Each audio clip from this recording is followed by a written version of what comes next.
During the early days, walking was the most often mode of travel, and when the rivers weren't frozen over, small boats were used. Deep snows during the long winter season brought out the snowshoes.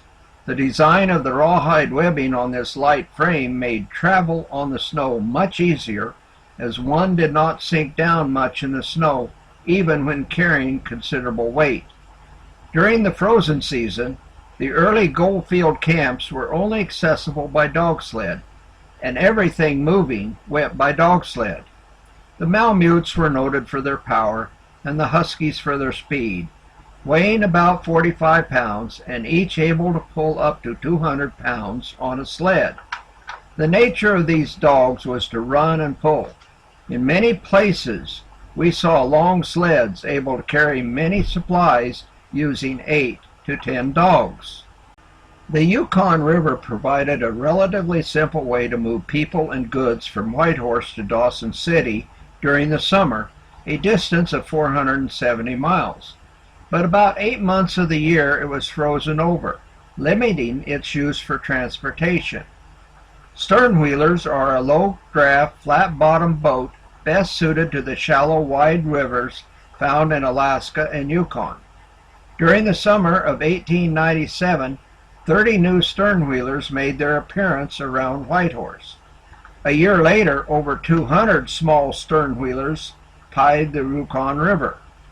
In 1918, a rich silver ore was discovered in Keno, and moving the ore to Whitehorse was a big problem until a larger sternwheeler named the Keno was built.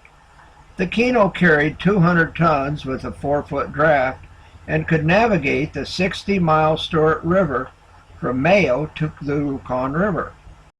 The ore was then transferred to the larger Klondike sternwheeler for the 425-mile trip up to Whitehorse. Sternwheelers navigated the Yukon River until 1952, when an all-weather road was completed between Whitehorse and Dawson, thus ending the sternwheeler area. Small gauge railroads played a significant part in Yukon's history, starting in 1900 from Skagway to Whitehorse. Different widths of railroads were used in mines and short distances, but railroads really never caught on like in the lower 48.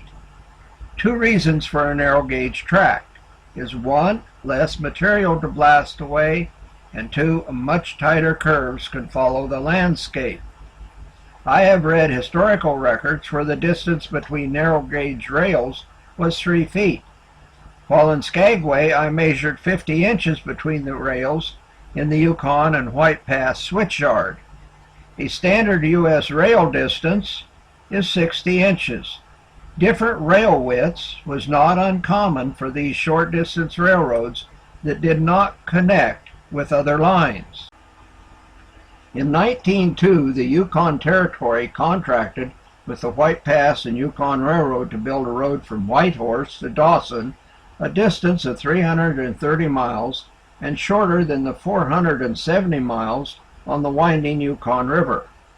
A one-way ticket was $125 plus accommodations, and the trip took 5 days. Over 275 horses were used along this overland trail at roadhouses located 20 to 30 miles apart. Horses were changed at every roadhouse, and a day's travel ended at about 60 miles or the second roadhouse.